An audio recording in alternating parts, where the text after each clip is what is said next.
ទៀតហើយដូចច្រើនគេអត់តាមតាមប្រភពយ៉ាងនេះសូមលោកជួយជួយសន្សំស័យបកេនៅក្នុងឱកាសសម័យនេះហើយក្រុមគ្រួសារនេះស្វែងចាត់ជាដល់ការដែលពីចាប់ផ្នែកនេះជាប្រព័ន្ធវិទ្យាសាស្ត្រខែនៃបុស្តិទៅកាន់ពេលនេះនេះក៏មកអស់ធ្វើពិធីមង្គលការសម្បានស្ដីសុខនៃបានរស់ស៊ីដែលបានកាត់កោលើគឺសុខចិត្តជុំទៅដល់ក្រុមគ្រួសារព្រមទាំងគឺធ្វើសាស្ត្រសាស្ត្រការរបស់ក្រុមគ្រួសារនិងគូស្វាមីភរិយាថ្មីសូមអបអរសាទរបកជានេះដល់ទៅ8អាខាតហើយ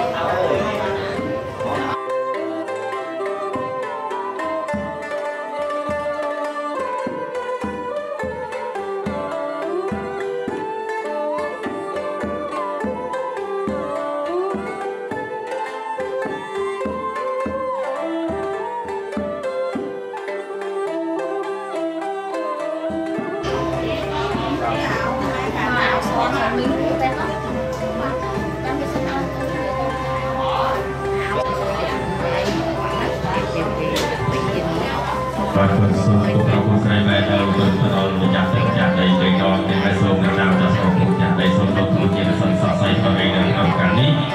កូនស្រីគឺធ្វើដំណើរទៅដល់បែបនេះគឺរបស់ដើម្បីធ្វើពិធីមង្គលការជាបន្តទៀតសូមអ្នកជួយឲ្យជួយជួយជាសន្សំស័យតាមថែរក្សានៅគួរថ្ងៃធ្វើបានដល់ស្រីសោះសេចក្តីចម្រើនទាំងអស់គ្នា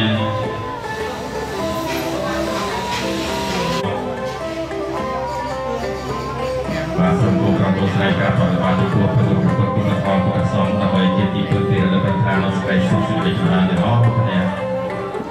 ការជាដូចណាគឺគួរត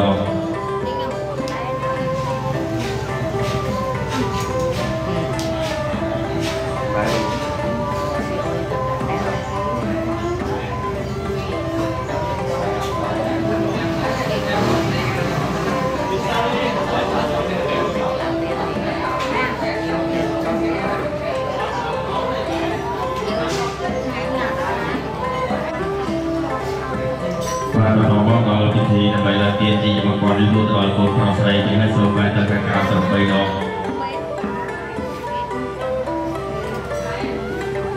ហើយបានមកខាងបានស្នាដៃ3ដង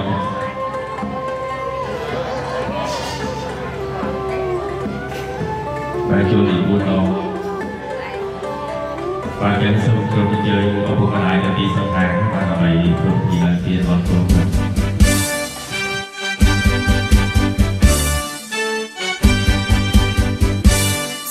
ច្រៀងចម្រៀងមួយបទ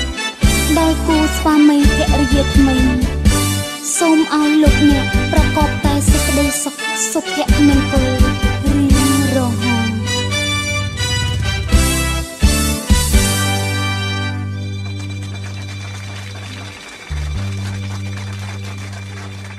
យើងសូមជូនពរថ្លៃថ្លាបវរដល់គូស្វាមីភរិយាថ្មីសុភមង្គលសេរីសួស្តីមួយថ្ងៃរៀបអាពាហ៍ពិពាហ៍ចម្រៀងច្រៀងនឹងតន្ត្រីដូចស្វាមីនិងភរិយាដូចសូរ្យានិងចន្ទ្រីដូចគង្គានិងមច្ឆាថ្ងៃមោហាននាងខត្តរិទ្ធបានចារឹកថ្ងៃមង្គលការដល់គូស្វាមីភរិយាไม่โดดดองសូមជួបតែក្តីសុខសាន្តទ្រព្យធនធានមានសាយុធំបទចម្រៀងសូមស្វាគមន៍សូមនឹងពោទាំង5ប្រការអាយុវណ្ណៈសុខៈពលៈបដិពីអ្នកផងណាសូមទេវតាតាមរក្សាធ្នមថែក្នុងមួយជីវិតយ៉ាងនេះល្អពិសេសនោះគឺមានតែថ្ងៃនេះមានពន្លឺស្នេហ៍ពីដូចខែរៀបបូរមីសូមបានត្រជាក់ត្រជុំដូចជាទឹកអង្គបំពុនខ្ចីមានជួបជ័យលើវិធីជីវិត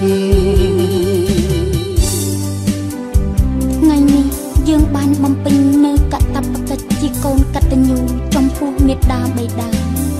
និងចំពោះមុខបងប្អូនញាតិមិត្តជិតឆ្ងាយទាំងអស់ដែលបានអញ្ជើញមកចូលរួមនិងធ្វើជាសក្ខីភាពក្នុងថ្ងៃអាពាហ៍ពិពាហ៍យើងសូមជូនពរថ្លៃថ្លាបវរដល់គូស្វាមីភរិយាថ្មីសុខមង្គលសិរីសួស្តីនៅថ្ងៃរៀបអាពាហ៍ពិពាហ៍ច្រៀងនឹងតន្ត្រីដូចស្វាមីនិងភរិយាសូរិយានិងចន្ទ្រីដូចគង្គីនិងមច្ឆានៃមោហានាងខត្តរិទ្ធបានចរិតថ្ងៃមង្គលការដល់គូស្វាមីភរិយាថ្មីដ៏ឧត្តមសូមជួបតែក្តីសុខសាន្តទ្រព្យធនធានមានសក្យោធំបទចំរៀងសូមស្វាគមន៍សមនឹងពរទាំង5ប្រការអាយុវណ្ណៈសុខៈពលិបដិពីអ្នកផងណាសូមទេវតាតាមរក្សាធ្នមថែក្នុងជីវិតយើងអូពិសេសមកគឺមានតែថ្ងៃនេះមានពន្លឺស្នេហ៍ប្រៀបដូចខែរះពេញបូរមីសូមបានត្រជាក់ត្រជុំដូចជាទឹកអង្គបំពង់ខ្ចីមានជោគជ័យលើវិថីជីវិតយើងសែនរីករាយយើងច្រៀងអបអរយើងច្រៀងបន្តច្រៀងជូនពរដោយស្មោះផ្លិនចម្រៀងស្វាគមន៍เราព្រមប្រសិទ្ធសូមគូជីវិតខិនក្នុងឋានសង្សារ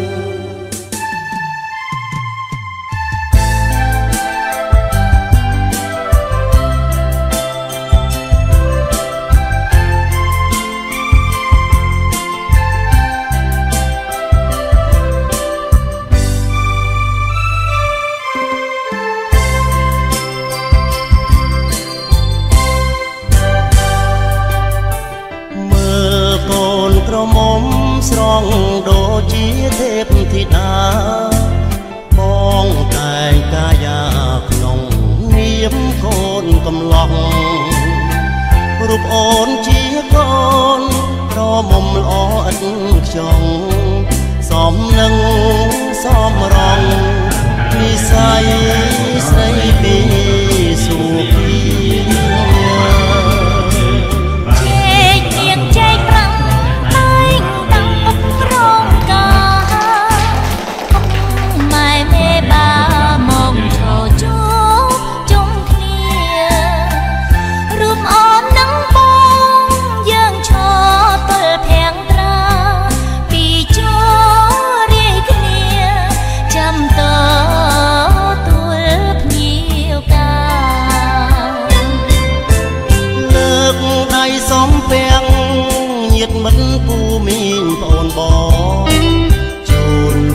មួយតងជាអ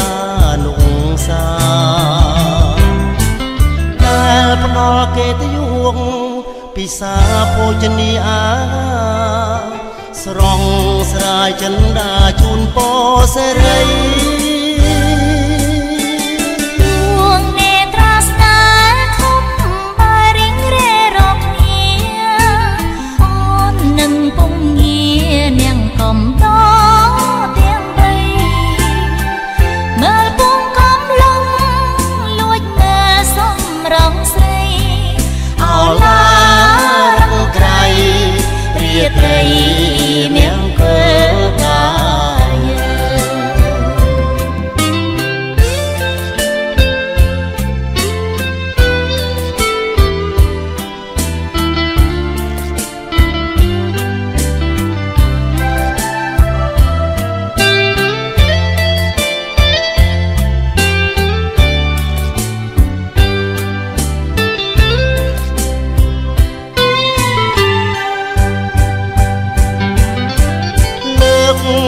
សំពាំង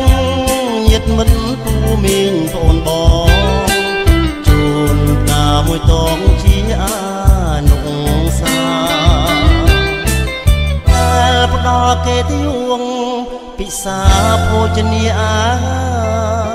ស្រង់ស្រាយចិន្តាជូនពរសេរី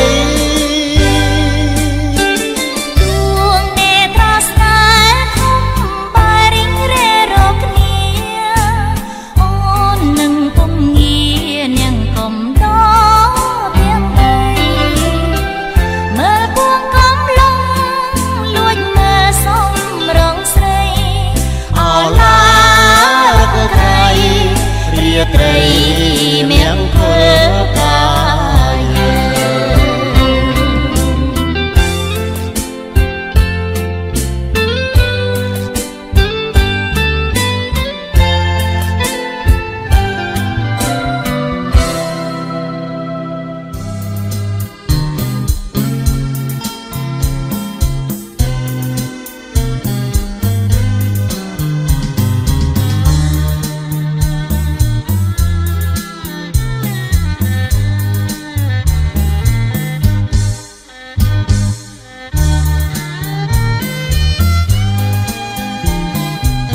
ក្រោមមេឃពណ៌ខៀវយើងជីទូកលេងកំសាន្តប្រឡែងនឹងអធម្មជាតិបែកទៅមួយថ្ងៃទ្រូងបងចង់ទៀតចិនមិនចង់ឃ្លាតឆ្ងាយពីស្រស់ស្រីអូនគេងមិនលក់បងអត់រូបបងពេលយប់ម្ដងមិនអើយតែម្នាក់ឯងអូនតាឯងស្រមៃឃើញភាំងប្រថ្លៃជាប់នឹងនេត្រាបេះដូងបងលោតជាចង់វាភ្លេងចិត្តបងចំបែងក្រែងគ្មានវាសនាមិនបានណែបនិតជួបចិត្តអោរាព្រោះអីគ្រួសារបងអ្នកក្រក្រែ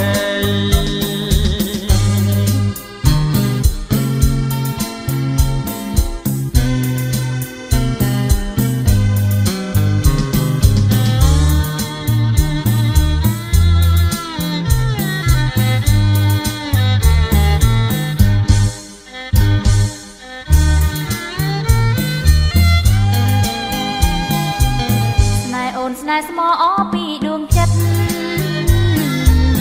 ស្នេហ៍អូនស្នេហ៍ពិតជាស្នេហ៍មានន័យស្នេហ៍បងក៏ជាស្នេហ៍ស្មោផ្ទះក្ដីព្រោះអូនប្រណីដល់ក្ដីស្នេហ៍បងមានអ្វីធំជាងស្នេហាស្នេហាព្រោះស្នេហ៍ចំណាដូចយើងពីរពងស្នេហាស្នេហាស្នេហ៍ស្នេហ៍អូននឹងបងគ្មានថ្ងៃប្រត់ឡាស្នេហ៍អូននឹងបងគ្មានថ្ងៃប្រត់ឡាស្នេហ៍អូននឹងបងគ្មានថ្ងៃប្រត់ឡា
ba cái số rồi chơi lúc về ba thì số khác rồi thì nhiệt bất này hàng con say là mày sờ luôn hàng con này nhà bọn này bạn sờ luôn và thầy là tao có cái số bạn chơi đi mày là ca hai đồ bạn hàng đầu này thì cũng là đây nhiều nhiều cho vừa thì khi lần tiên chúng ta vừa rồi thấy hai là hàng đầu bạn là mày hai đứa đã cô ra bên này thì cô nói với con sẽ cho tao vui rồi thì cái hai quan tiền cái hai quan tiền học cái quan tiền thì sản kén quan tiền thì sản kia cái chia cái chia thì bạn này lại học tôi cũng bạn học thì tôi có thể sống tôi có các bạn tôi đã tay tôi có chụp tôi có xong là đây là sẽ xong cái bài của ấy hàng lời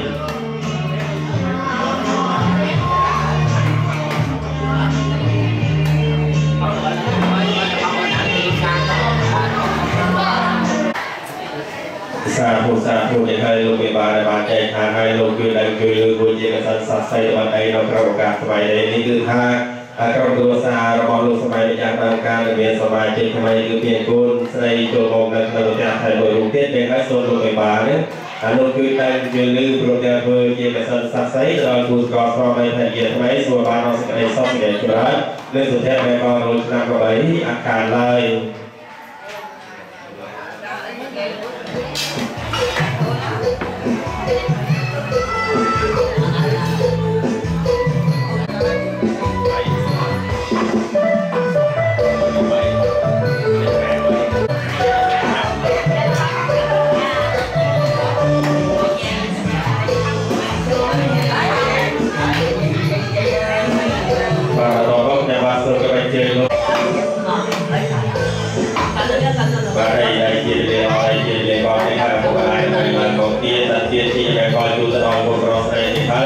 Tôi chia được cái đồ phần lư để sau đây lần này thì cồn chờ tôi phải mua phần lư cồn cứ một đẹp bằng con tất cả cô các bạn nó sẽ có thì đây là làm đây thêm như bùn con vào đây tại vì ở ba một đẹp bằng con thì một chân còn đấy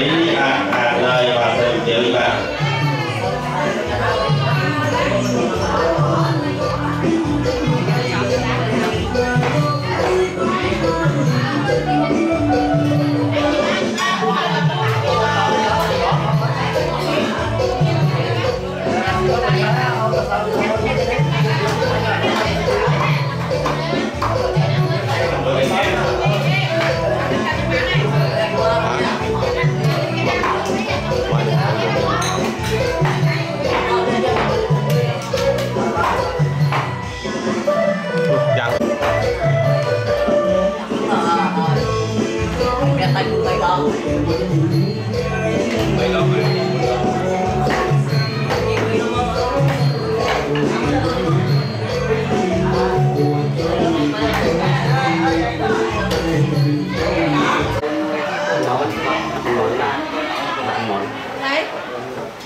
này cái này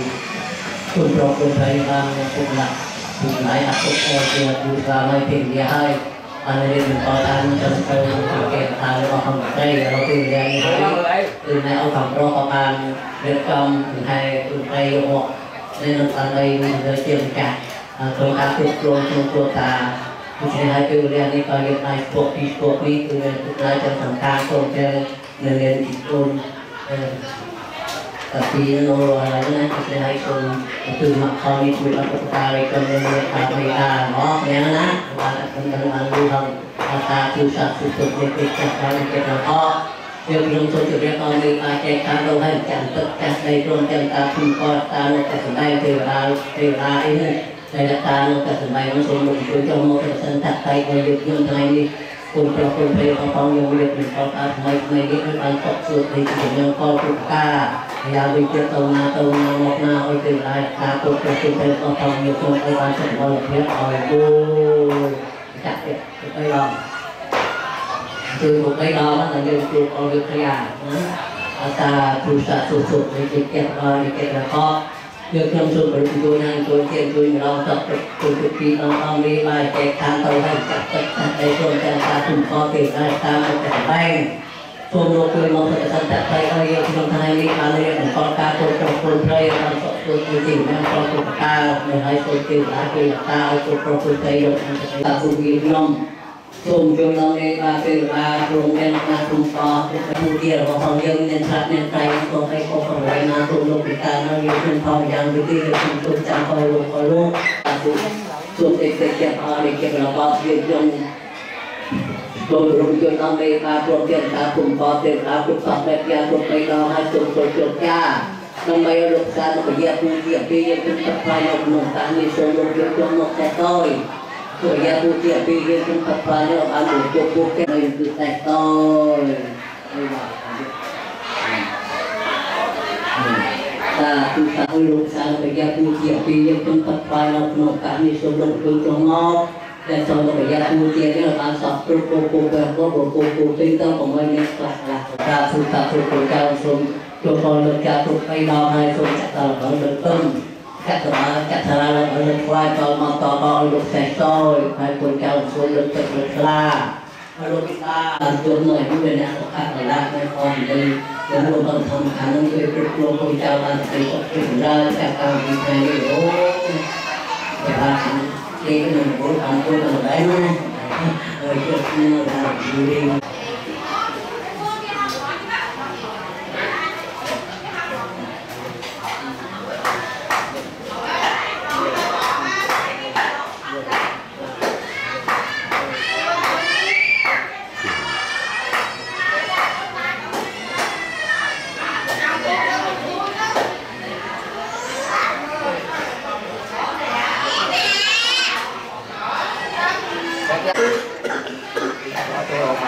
con sai vẫn còn ai chứ đây đã đây sai đã rồi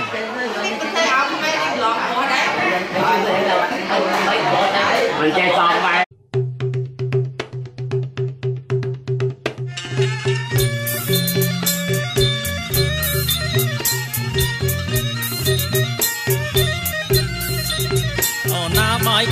bài con ở trong đai ơi bài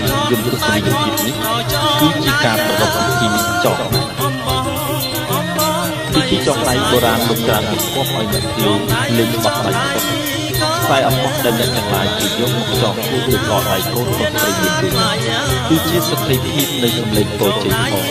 หนึ่งเชี่ยวเพียบเลี้ยงขนาดสำหรับอาจารย์ประมาณการเดินบอกเนี่ยมันโดนปีหมดทุกทีสุขีสักไม่เคลียร์ลงมาโปรหาอาบีพิธีคือจิการพลักโดนหาชีวิตคือปีชีวิตได้มันตอนเป็นผู้ตะกอมองที่ชีวิตได้เป็นผู้ตะกอการนาบำเพ็ญผู้ตะกอหายคือมีจำลองนี้คือจิตสกิที่ลองดูสมาธิอย่างตรงนี้โดยที่ในประโยชน์สารจำลอง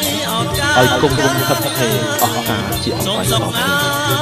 ตรุมีจิตจำลองในจิตได้นุกได้มาประตูสวรรค์ไปยึดบัตรลายเรา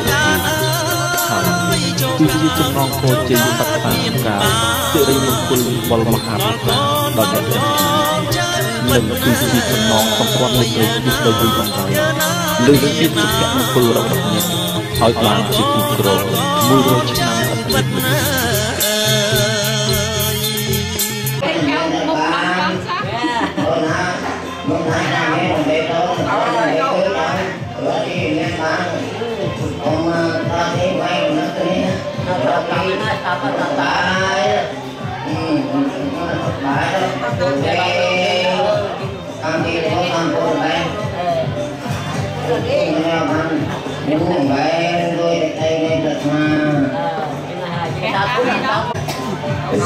satu cái chia beli on cái chia beli ba nó không cái này là mộtตัวเราใจหนึ่งสามตัวสมาชิกมือจีในแต่ละใดจะไปจองใครคือเราคนต่อใช้ก็ลอยคนเราใส่จะมีจากใครแค่เกี่ยวกับสอบไปคดีสรุปว่าซีเดีย chọn cái thôi mà luôn mẹ này anh bảo cái truy bơ làm tôi bỏ lên đời đâu đó cục lại thấy à ở cái này nó nên ở trong cái bộ quân đăng ký chụp nghe là cha sọc cầu chụp nghe là hô cha sọc cầu đây sọc chụp bộ đăng ký càng lâu đằng máy mà tất cả ngân lâu ngày đi quân ban chìa từ nhiều ở đây còn nay nó làm sao luôn này ngon ha qua còn sọc sàn trở lại cái này rồi như là chặt con đôi giờ trở lại cái đây Âu từ khi nó ăn đây để rằng Âu từ ngoại là Âu có thế thì cần cái cửa cu dương thì Âu ngoài dương con dương nặng ra ta mình chuỗi thiệt đó xong không từng đĩa ở bên có từng đĩa đây coi tròn này đây bạc cho bố cái con đói nè ba cần chuỗi nè đang luôn đấy chuỗi ngoài bờ kích đâu và lưu số nào cái cá kích ra tao đang bán này hay là bên luôn ra nặng ra từng đĩa chuỗi qua sắm á ôi con mèo đi cái chuỗi làm mà cây vui vợ chồng này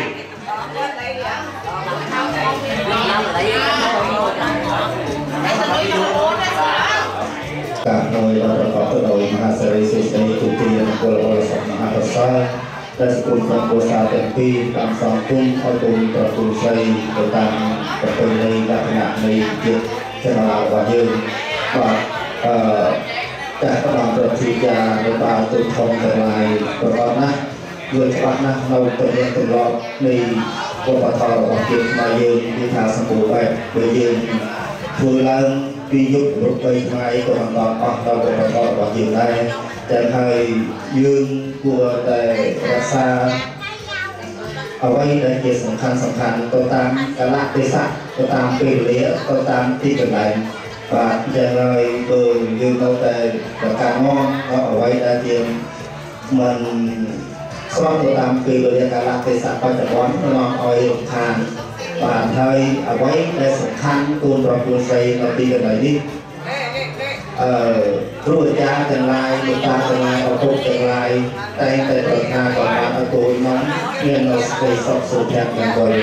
tay sẵn khăn tôi đặc phi đâu phải xoay luôn nó sự đẹp mình vẫn ở tuổi này vì mình đi biết tôi chuyện tết đây có sáng và người có lời chỉ sát cho cả ở nhất thằng quý độ cung nhà còn ai đẹp sẵn khăn chân tuần sau để chung tôi nó không thể đặt bay cũng có việc nó tao số thép mình vân các ông luôn mà nên cùng trong vừa xa rồi vào cùng trận pi to to là quốc từ cùng trong thể tâm nó phải nước nó bay để xa đầu tiên có cao một vừa xa đâu chân đi nó không cả kho ta có bay muốn chuyện con và trong mặt hành gần dương trẻ con quan để học nhà lời chẳng hơi lên vô nó chỉ mới sẵn khăn đã bay tổ chức ca là lên vào cuốn trần phi cua tròn trăng ngọc tho chẳng bay giang đã bay rốt ba và sổ hẹn là vừa tí muối hào thả các cái nhu tí hào thả sẵn chắc đi bay hào thả khăn tay sẵn chắc nên cua trần phi các tăng vì về nhà tấu cua tại nguyên sẵn chắc tho tiên trong lần nè mọt trong lần nè khuyên chất quát lần vi ở vì tại tù được bỏ thường phi của nhà đi tù xây việc đôi chia bỏ qua cái nhà là tết bạc sò từ lấy mỗi tập nông hà tây bên đồ là bạc tù trong tết cùng trong nên ngon mò kho về là tù tàu sống nên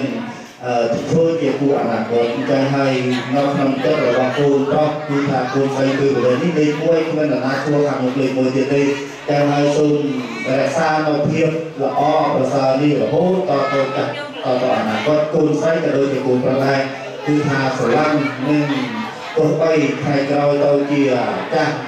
bay tìm trường nhà na còn nó tay chia lịch mười một năm bạc đồ và dư nước thọ tìm mười bay ở con tôi mình sẽ chặt thọ mà còn một nè tìm pi hao thả khăn tay tìm thả thọ ở đá thì rồi học một cùng còn đồ xá tay tại nên lương tốt lương thông để lương thông ở đá tay bởi dư cái ăn ở ruộtเราnè mưa hơi xịt đầy sắp sụp hẹn của cả đoàn và đôi chuyện nó ăn thành đây là dư toàn nâu và luôn cua là cua nó không kỳ là thang này rồi kỳ phản buồn giấy cứ thà lúc cũng phải liên cha có các bạn nghe cả qua đây ăn cùng hơi cứ thà thôi nhà na đây và quân nhân sắp soi thế nhưng ta sẽ học ở ngoài kia ở bên trong đó thiên ca số phép mà coi năngกันđang rồi ta phải ngồi nhìn nhà đi nhưng mưa để chết thành ọt nè từ của quân ăn đây rồi chuối từ đây ăn của quân rồi chuối nè nên ngày số phép mà coi là khi bay tiếp cứ thà ta tựอยู่ตาทอเนี่ยเป็นสำคัญมันมีอายุสารการเนี่ยทางยืนเนี่ยทางไปจอบอกว่าในด้านได้มันมีสารเนี่ยทางยืนให้เนี่ยทางไปจออะไร การทำดีสมัยมาพวกอะไรยืนแล้วก็อย่างนั้นสมัยมาพวกอะไรมีอย่างนึงเดี๋ยวมีตาพวกอะไรอย่างนั้นมีสอนเดี๋ยวมีตาพวกอะไรมีอย่างนึงให้ให้แค่ซาบางพอแต่พยายามสุขแค่เหมือนคนการเริ่มดูที่ว่าได้ไปดูจุดจุดเราแค่ซาได้ถึงตัวเขาแต่เป็นละครตัดอยู่ตาทอตัดอยู่ท่าตัดอยู่ตาทอที่ประเทศนี้ทอแต่ลายโดยคุณเมียนตัดอยู่ตาทอที่ว่าได้เหมือนช่วยจุดรุ่งจุดเริ่มแค่ซาเอาตัวคุณทุกปีเรียกันเตยปีเรียที่สู้คุณโป้คุณกระคุณใส่กัดไอ้เนี่ยที่คุณสลับไม่เคยแยกชัดชัดโรซี่ตัวเตียงเงินบ้านสักแต่ละเราทำเราดีด้วยคุณปรารถนาการเนี่ยเอาไว้เอาไว้จะสู้มาสำหรับคุณเองน้องก้องปรารถนาบอกรุ่งเต่าห้องป่าสิง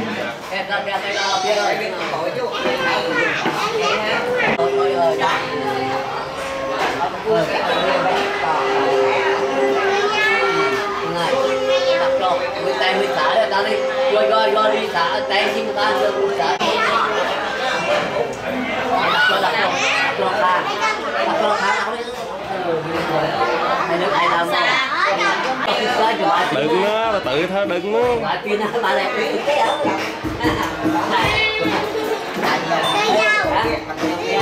không biết thế nào không có mày bạn thầy bu chia và tỏ cái sông chơi phòng hai cun thì buổi lo bạn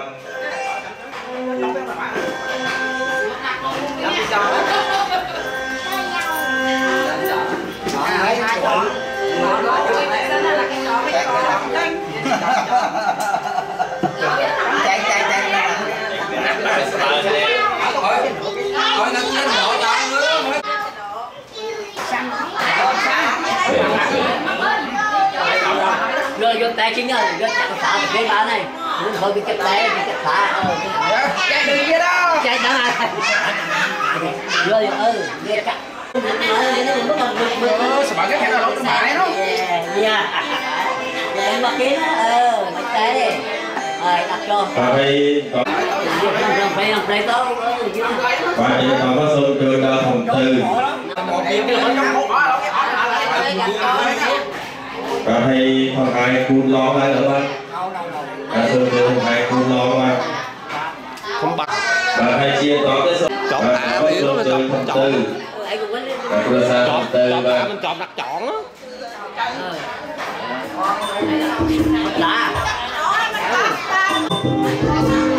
Bạn đây có sông chơi Prosa phòng 5 bạn. Chơi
អ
bọc rộng ra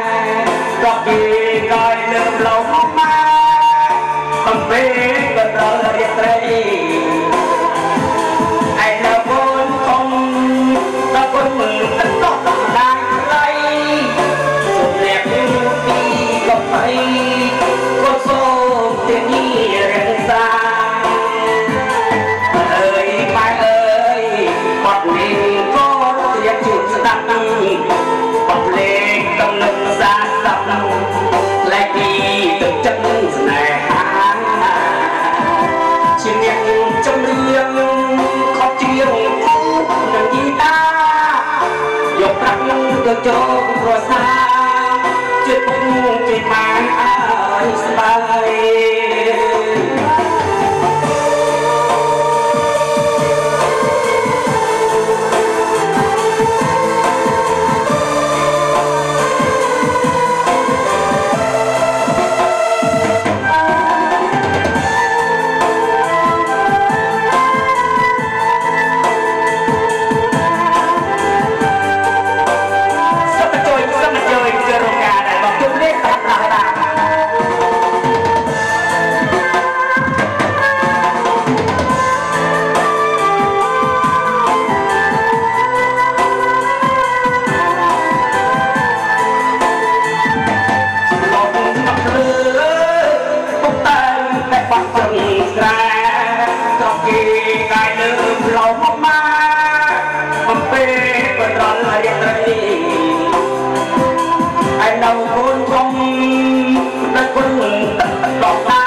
con sông tên đi riêng xa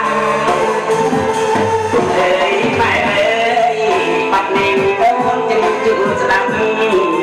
bắt lên tâm nông xa sắp lại đi từng chân này ha chia điện trong riêng khóc chiêng chân y ta dục răng được cho lối xa chết công chơi mãi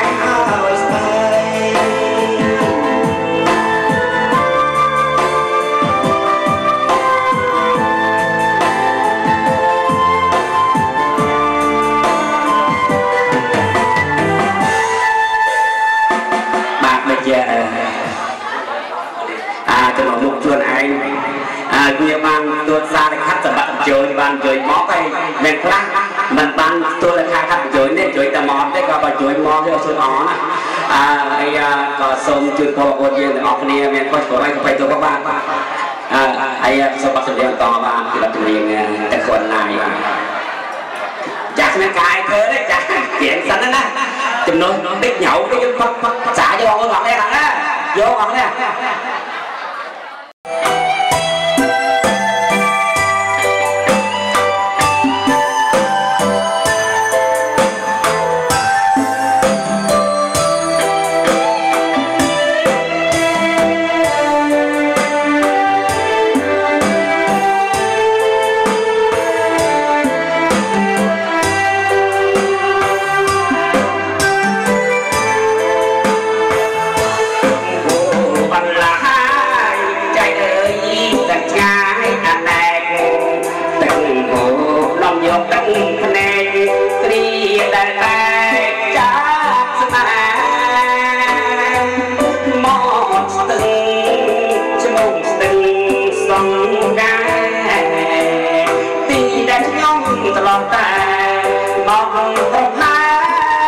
Hãy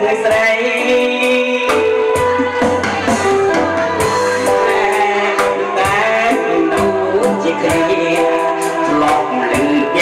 cho kênh Ghiền Mì Gõ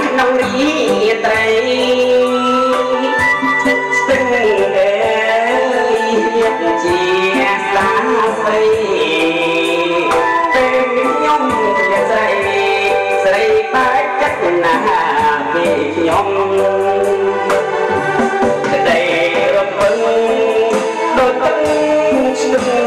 bỏ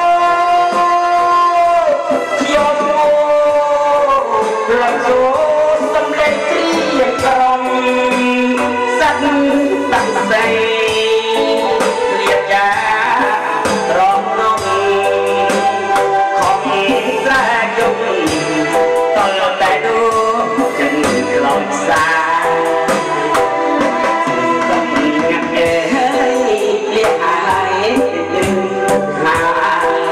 បើសិនអ្នកទាំងរឿងខ្ញុំ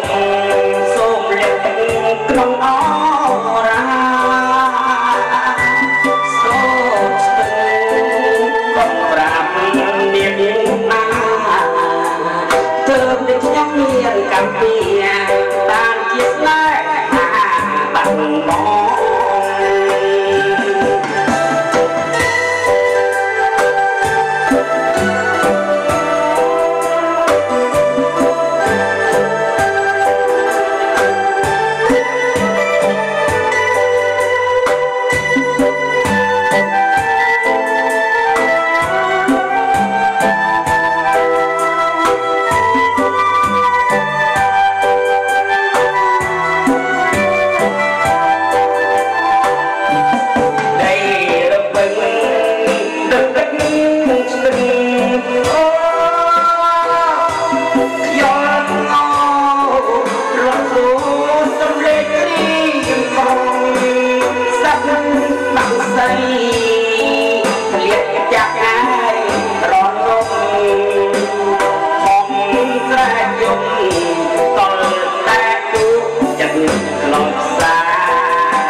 លោកថៃតាយ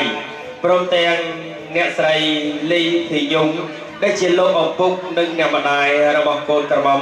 ដែលមានកិត្តិយសជាសម័យម្ចាស់ដើមការនៃខាងកូនស្រីដើម្បីធ្វើដំណើរឡើងមកកាន់វេទិកាឆាកបាទសូមថ្លែងស្វាគមន៍ទៅដល់ស្នូលទាំងដៃមួយយ៉ាងខ្លាំងបាទ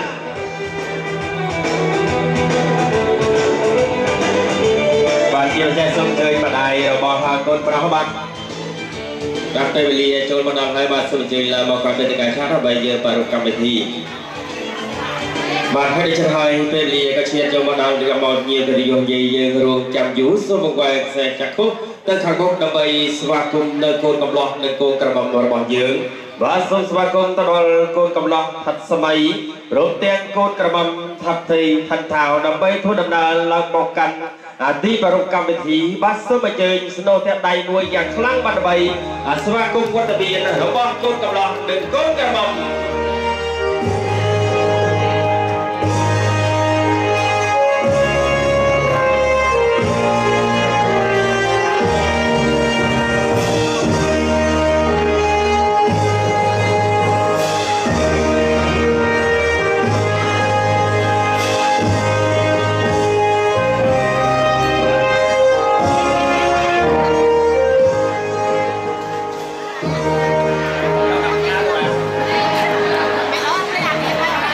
បាទដល់នេះឆ្លះវត្តមានរបស់គ្រួសារទាំងពីរសងខាងក៏ដូចជាកូនកំឡោះនិងកូនក្រមុំក៏មានសត្រឹមនៅខាងលើវេទិកាដែលកិត្តិយសនេះផងដែរអញ្ចឹងហើយមុននឹងចាប់ផ្ដើមកម្មវិធីសូមគ្រួសារទាំងពីរសងខាងនិងកូនកំឡោះកូនក្រមុំដើម្បីស្វាគមន៍ទៅដល់ភ្ញៀវកិត្តិយសដោយការគោរពពីរដងបាទសូមជើញកូនប្រុសកូនស្រីគោរព1គោរព2គោរពបាទសូមថ្លែងអំណរអគុណយ៉ាងជ្រាលជ្រៅចំពោះសមាជិកដើមការព្រមទាំងកូនកំឡោះនិងកូនក្រមុំហើយថ្ងៃនេះជាថ្ងៃជាវេលាល្អថ្ងៃជាវេលាបានដែលស្ថិតនៅក្នុងថ្ងៃ11រោចក៏រដូវខែផល្គុនឆ្នាំរោងឆស័កពុទ្ធសករាជ2568ដែលក្រុមគ្រួសាររបស់លោកខិតយនព្រមទាំងអ្នកស្រីវឿងធីទុហុងដែលមានគេហដ្ឋាននៅភូមិខ្វាញ់តាងស្រុកក្លងភូស្មោះស្ម័គ្រចាប់ដៃគ្នាជារលងជាមួយនឹងក្រុមគ្រួសាររបស់លោកគ្រូថៃតាយព្រមទាំងអ្នកស្រីលីធីយងដែលមានគេហដ្ឋាននៅភូមិអាងនិនស្រុកចន្ទឋានទីក្រុងសុកត្រាំង đập bay tốt đắc côn cầm lo hạt sâm ấy ở ban ta chia cô sẽ có phe gì chia mùi nứng côn cầm mâm thật thì thành thảo hay đang khả năng của cả đi có ban cái bệnh chơi mà đà nhiều cái tình yêu thằng ó đập bay chùa ruộng bò đi phôm nó phôm chỉ đi há nên mà sát thì cua chi chùa ta đòi côn cầm lo nâng côn cầm mâm hai đứa này hai đang khả năng cao tận tua và để santara cách miền khoa cảnh lá ta đòiประการ mùi rút cả sơ mò nhiều cái tình yêu đi nhớ khăn tay ở bên tốt mong đòi cầm cua xa rồi bỏ dược nhập bát po hay mà tao có cả sân snow thế đây cua giặc lăng làm bìm nhiều cái tình yêu thằng ó đập bay swa kum chun po ta đòi cua sẽ có swa bay phe gì thay bay ở ban nó sẽ cái đây sắp sẽ cái đây chậm rãi và sân snow thế đây cua giặc lăng mà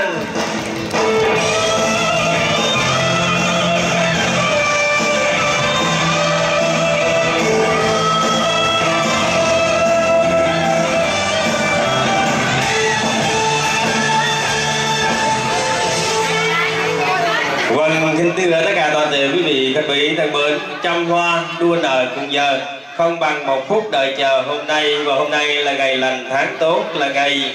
23 tháng 3 nhằm ngày 24 tháng 2 năm Ất Tỵ về gia đình của ông Thạch Dôn và bà Vương Thị Thu Hồng có địa chỉ tại thị trấn Long Phú, huyện Long Phú, tỉnh Sóc Trăng đã quyết định kết nghĩa thông gia cùng gia đình của ông Thạch Tài và bà Lý Thị Nhung có địa chỉ tại xã An Ninh, Châu Thành, thành phố Sóc Trăng để cho đôi bạn trẻ của chúng ta đó là cô dâu Thạch Thị Thanh Thảo được sánh duyên cùng chú rể Thạch Sa Mây để nên duyên nên nợ thành vợ thành chồng. Và trong buổi trưa ngày hôm nay cũng mời tất cả toàn thể quý vị khách quý chúng ta đến đây chung vui và uống rượu mừng chúc mừng cho cô dâu và chú rể. Như vậy cùng thay lời cho chủ gia cho MC xin gửi lời cảm ơn sâu sắc nhất đến tất cả toàn thể quý vị khách quý chúng ta vì tình thương mến thương đã đến đây dự buổi lễ tân hôn của chú rể Sa Mây cùng với cô dâu Thạch Thị Thanh Thảo. Trong lúc tiếp đại cũng như là tiếp đón có điều chi sai sót, mong tất cả toàn thể quý vị khách quý vì tình thương mến thương dành cho gia đình hai bên cô dâu và chú rể mà bỏ vai cho. Và giờ đây xin mời tất cả toàn thể quý vị khách quý chúng ta hãy cùng nhau hô thật lớn và chúc mừng cho cặp đôi yêu ương của chúng ta được trăm năm hạnh phúc. Vâng, một lần nữa xin một tràng pháo tay thật lớn ạ.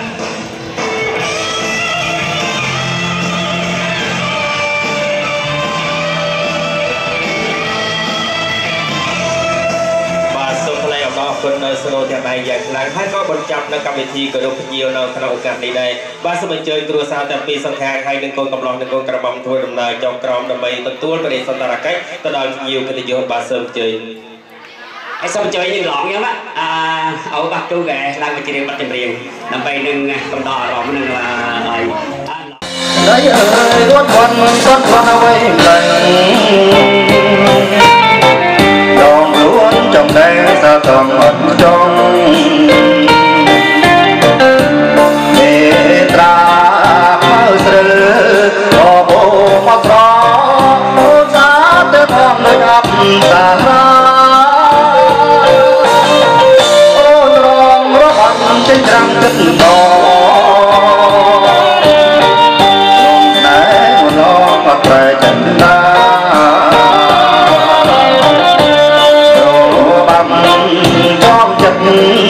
ôn cho ta cho mình lấy cả bói đánh rơi còn xuống nàng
កុំសង្ស័យសូមសុំថាបងតែត្រីអូជាសង្ស័យបងនៅតែស្មាបើបងបត់ត្រីសូមឲ្យអូនណាđưa trong chỉ ba bọn phòng hiện ra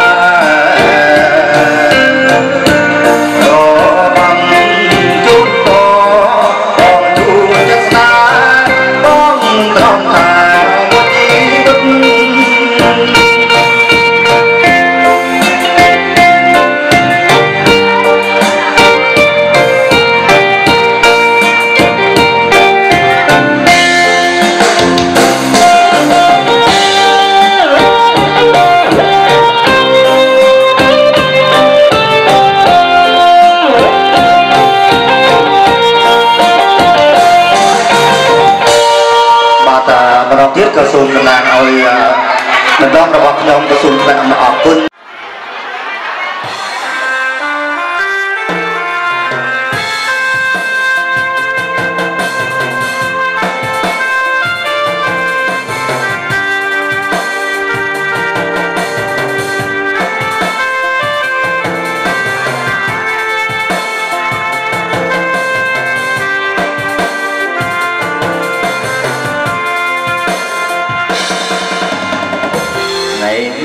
nó na chứ những đàn bó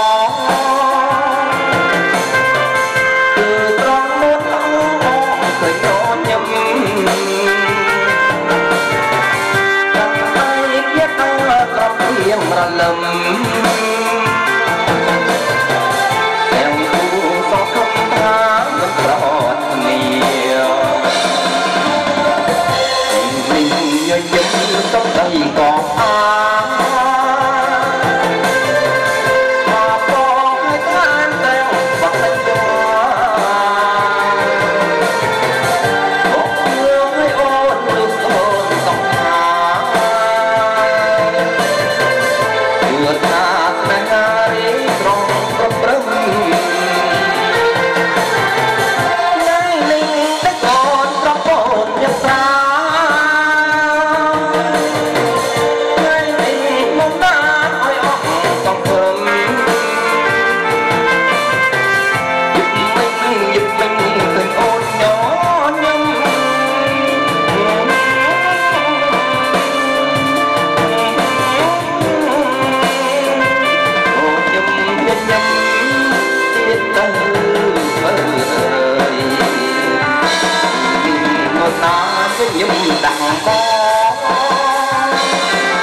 hòm á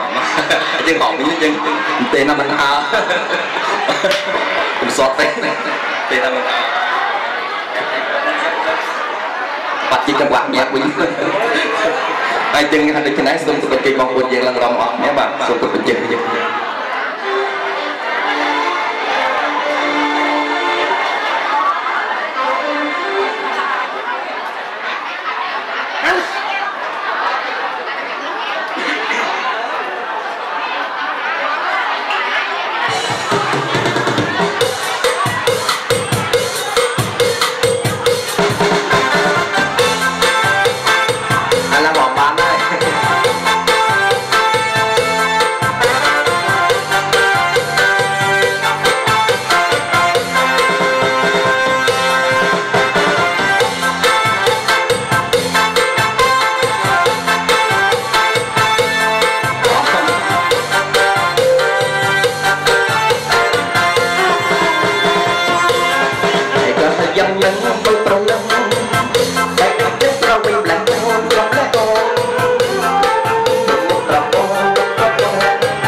បាទសូមបងប្អូនយើងបងប្រុសបងស្រីនៅក្នុងបច្ចុប្បន្ននេះ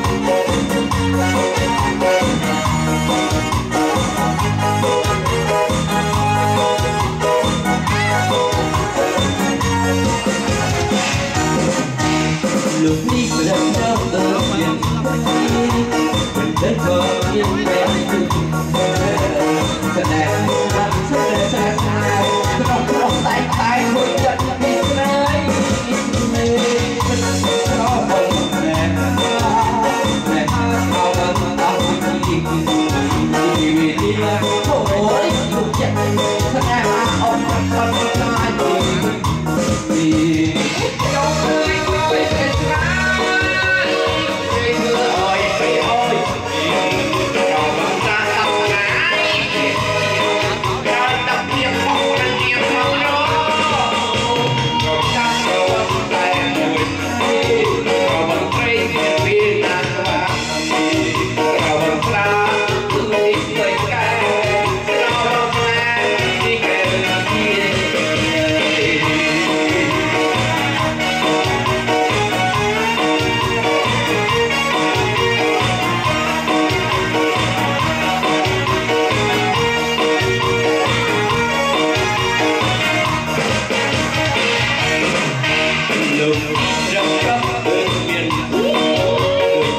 Hãy subscribe cho kênh Ghiền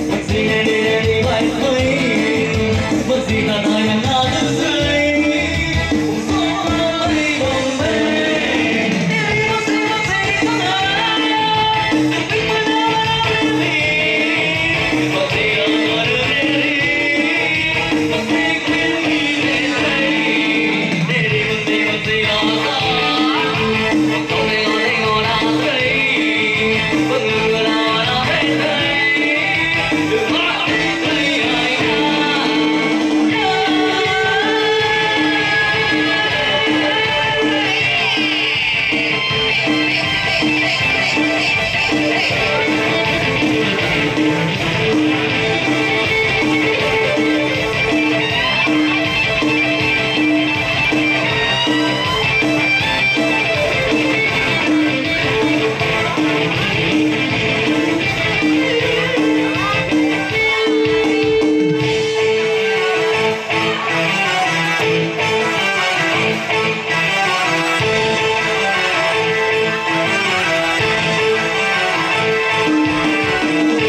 Gõ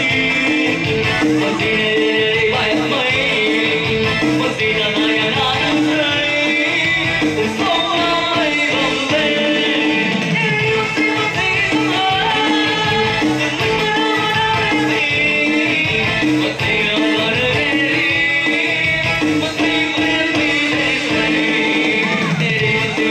bỏ lỡ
Hãy subscribe cho kênh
Ghiền Mì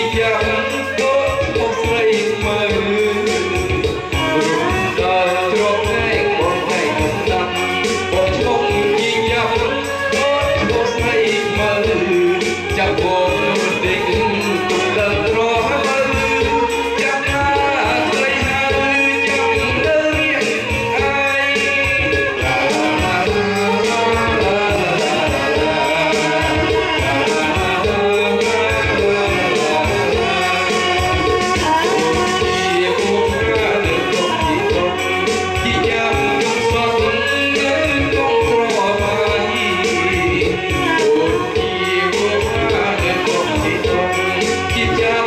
bỏ lỡ